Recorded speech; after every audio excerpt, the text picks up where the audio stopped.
सबसे पहले इनको बहुत बधाई देता हूँ, धन्यवाद देता हूँ। इस संस्था को भी, बायो इंस्टीट्यूट को भी बहुत धन्यवाद देता हूँ। और मैंने सभी जितने हमारे नए चिकित्सक हो रहे हैं उनसे बहुत मैंने प्रार्थना भी किया है, उनको शुभकामना भी दे रहा हूँ। और उनसे मैंने रिक्वेस्ट भी किया कि पीसीपीएनडीटी एक्ट को भी मजबूत कीजिए। और ये आप सेवा भाव के लिए आप चिकित्सक बन रहे हैं, और चिकित्सक का दूसरा रूप होता है भगवान का दूसरा रूप में कहा जाता है।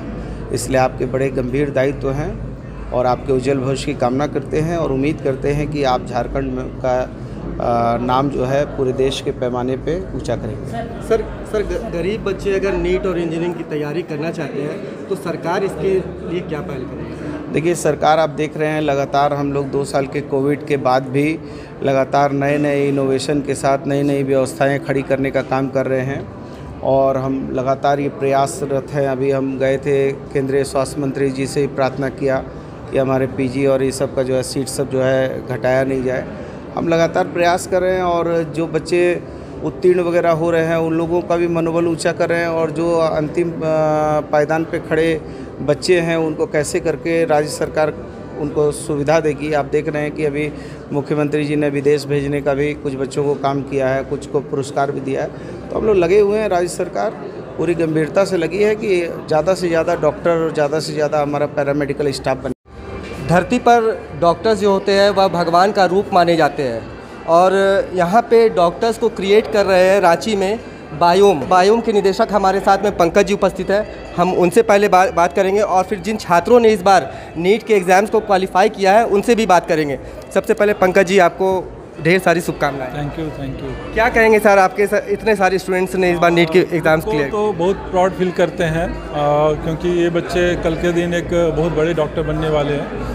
तो इन्हें देख के हम भी इंस्पायर होते हैं और आगे के पूरे एनर्जी के साथ काम करने के लिए हम लोग भी प्रेरित होते हैं इन्हें देखते हुए कि ये बच्चा जब मेहनत करके इस लेवल पे आया है तो और भी बच्चे को हम लोग बताते हैं कि ये बच्चे कैसे क्वालिफाई किए, कैसे इनका स्ट्रैटेजी था। इन चीज़ों को उनके सामने रखते हैं और फिर वो बच्चे को भी कोशिश करते हैं कि वो भी एक अच्छे डॉक्टर बने। दूसरे एग्ज़ाम्स की जो तैयारियां कर रहे हैं या फिर दूसरे बच्चे जो आपके इंस्टीट्यूट में नहीं है, जो नीट वगैरह की तैयारी कर रहे हैं या फिर इंजीनियरिंग की तैयारी, उनके लिए क्या मूल मंत्र देना चाहेंगे सर? देखिए, सबसे बड़ा चीज़ है कि वो एक डेडिकेशन के साथ अपना एक मेहनत होता है। टीचर्स का एक अपना रोल है। ऐसा नहीं है कि कोई टीचर्स ही किसी को सिलेक्ट करवा सकते हैं। बच्चे अपने घर पे भी रह के सिलेक्ट होते हैं अपने मेहनत से।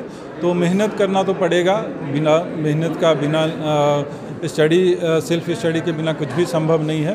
तो डेडिकेशन के साथ और पूरे एनर्जी के साथ अगर वो लगे रहेंगे तो बिल्कुल वो उनका रिजल्ट्स होगा। हमारे साथ में कुछ स्टूडेंट्स भी उपस्थित है। क्या नाम है आपका? रोहित सोनी। कितना रैंक आया आपका? 17K। क्या मकसद है डॉक्टर बनने का, मतलब क्यों बनने का ये किया आपने?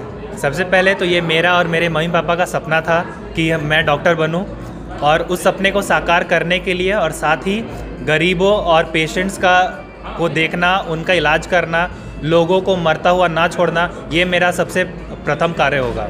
इसलिए मैं डॉक्टर बनना चाहता हूँ। और भी दूसरे स्टूडेंट से, इनसे भी बात करेंगे। क्या नाम है आपका? आस्था। आपका क्या नाम हुआ? मानवी। आप दोनों क्यों डॉक्टर बनना चाहती है? और एक सवाल और है, गंभीर सवाल, जिस तरह से अभी प्राइवेट हॉस्पिटल्स पैसा कमाने के लिए ये काम कर रहे हैं, इस प्रोफेशन से जुड़ रहे हैं, तो आप लोगों का क्या मकसद है? सेवा भाव या फिर पैसा? सेवा भाव। पैसा तो कभी मकसद नहीं हो सकता। किस तरह से आप लोग सेवा भाव करेंगे? अपनी वर्क को ऑनेस्टी के साथ करना सबसे पहला कदम होता है किसी भी ऑक्यूपेशन में। और अगर मैं ऑनेस्टी बरकरार रखूं तो मुझे नहीं लगता है कि किसी की सेवा करने में मुझसे कोई चूक होगी। आपका क्या नाम हुआ? मेरा नाम वैभव कुमार है। वैभव कुमार। कितना रैंक आया वैभव? मेरा रैंक है 2600 all India rank. All India. किसे श्रेय देना चाहेंगे आप? अपना पेरेंट्स को, अपने मेंटर्स को, टीचर्स को। बायोम का क्या सहयोग रहा?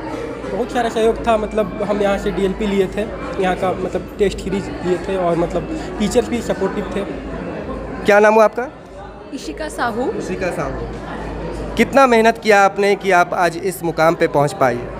देखिए, इस मुकाम तक पहुंचने के लिए मेहनत तो लगता ही है, लेकिन उसका डायरेक्शन भी सही होना चाहिए। तो हाँ, मतलब मेहनत तो करना पड़ता है, तो मेहनत तो बहुत की है। एक टाइम शेड्यूल लाइक 24 आवर्स में कितने घंटे आपने पढ़ाई को दिया, कितने समय खेल को दिया या TV वगैरह को दिया? हाँ, लाइक अगर एक नीट एस्पिरेंट शुरू से मेहनत करता आ रहा है तो उसके लिए 6 से 8 घंटा सफिशिएंट है, और फिर एग्ज़ाम्स के टाइम पे थोड़ा बढ़ जाता है, 10-12 हो जाता है। लेकिन आप अगर इतना हम लोग अच्छे से पढ़ रहे हैं तो बाकी टाइम आप अपने हॉबीज़ को भी दे सकते हैं, और इस टाइम पे थोड़ा कंसंट्रेशन के साथ पढ़ने से लाइक हो जाता है। एक सवाल आपसे और मैं करूँगा कि डॉक्टर्स के प्रोफेशन से में जिस तरह से मान लीजिए पोस्टमार्टम, चीर फाड़, कई तरह की चीज़ें होती है जिन्हें हम लोग भी देखते हैं तो डर जाते हैं, तो इन सभी चीज़ों से आप लोगों को डर नहीं लगेगा क्या?